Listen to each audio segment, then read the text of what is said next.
senhor acabou de dar uma informação, mas parou no meio dela. O senhor falou assim, olha, tenho notícias boas sobre vacinas brasileiras. Isso. Quais são essas notícias? E aproveito para perguntar também sobre os sprays, spray nasal. Tanto lá, o de Israel, que é remédio, até a sua assessoria me alertou sobre isso agora há pouco, quanto aqui, o brasileiro em desenvolvimento. Nós já conversamos, inclusive, aqui no programa com o doutor Calil. Jorge Calil. Exato, que aí no caso é vacina, né? Seria uma capa protetora, algo nesse sentido. Bom, deixa eu começar pela boa notícia. A última vez que eu vim aqui, o que eu falei?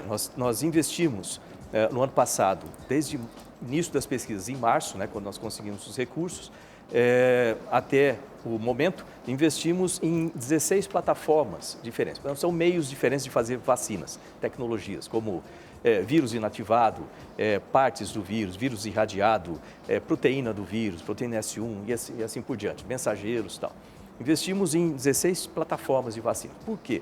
Para desenvolver essas tecnologias no Brasil e já preparar todas as nossas redes de pesquisas para o próximo evento, dentro do meu planejamento estratégico do Ministério, que é ter no Brasil como uma Oxford brasileira, capaz de juntar todas essas plataformas, desenvolver pequenos lotes para testes, ter um biotério já próprio para fazer os testes pré-clínicos, né, com os animais e preparar os primeiros lotes para o teste clínico, ou seja, é o que a Oxford faz e ter aqui no Brasil. Então, foram feitas as discussões com o governo de Minas Gerais, isso é o CT Vacinas, fica no BHTEC, ali na Universidade Federal de Minas Gerais. Então, tudo isso tem caminhado muito bem com o governo de Minas para preparar isso. E eu falei também que dessas 16 plataformas, nós tínhamos 3 que já estavam na fase de pré-clínico, né, fazendo os testes com animais, para os ajustes finais, para entrar depois nos testes clínicos. Então, e eu precisava de quê? De orçamento, né, ou seja, são 30 milhões para cada uma dessas 3 vacinas, né, para que elas façam os testes fase 1 e 2, testes clínicos fase 1 e 2, que é aquela fase com 100 a 200 pacientes para teste da segurança da vacina, e depois entrar na fase 3, que é com muita gente, tipo 25 mil pessoas, para que seja feita a eficiência da vacina. Então, para essa fase fase 1 e 2, nós precisávamos de 30 milhões para cada vacina, né, e depois para a fase 3, 310 milhões para testar uma, né, delas com esse número grande de pacientes.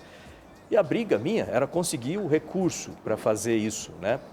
Então, é uma boa notícia, eu não tenho recurso total ainda, mas eu já consegui o recurso para fazer os testes clínicos fase 1 e 2 com pelo menos uma das vacinas, aquela que primeiro passar na Anvisa. Então, elas já estão dando entrada na Anvisa, né, para esses testes, em testes preliminares, vamos chamar assim, são as documentações preliminares com a Anvisa, mas o bom é que eu já garanti, então, o recurso para aquela que passar na Anvisa agora, a gente já começa, sem atraso, fazer logo os testes de fase 1 e 2, o que é muito importante. Aí você vai falar, pô, da onde você conseguiu esse recurso? Né? Infelizmente, não veio do Ministério da Economia, a gente teve uma série de trabalhos para tentar conseguir com eles, não deu certo. Mas o que eu fiz então? Eu peguei dentro do próprio Ministério, eu consegui separar esses 30 milhões, eu certamente vou ter que cortar alguns projetos lá na frente, fala assim, pô, essa parte é ruim, mas lembra que dá prioridade. Nós temos quase 2.000 pessoas morrendo por dia e vacina é importante. Então, esse desenvolvimento ele é prioritário sobre basicamente quase todos os outros projetos do Ministério, por isso que eu vou ter que fazer alguns cortes lá na frente, mas eu falei, vou colocar agora para a gente começar já a andar com essas vacinas e depois eu vou ajustando, trocando o pneu do carro em movimento. Mas é possível dizer, por exemplo, que em 2021 nós teremos uma vacina brasileira já pronta para ser utilizada? Começando agora esses testes, vamos supor que depende um pouco da aprovação da Anvisa, não sei exatamente quanto tempo, mas supondo que a Anvisa seja rápida em fazer essa aprovação, eles são muito eficientes lá.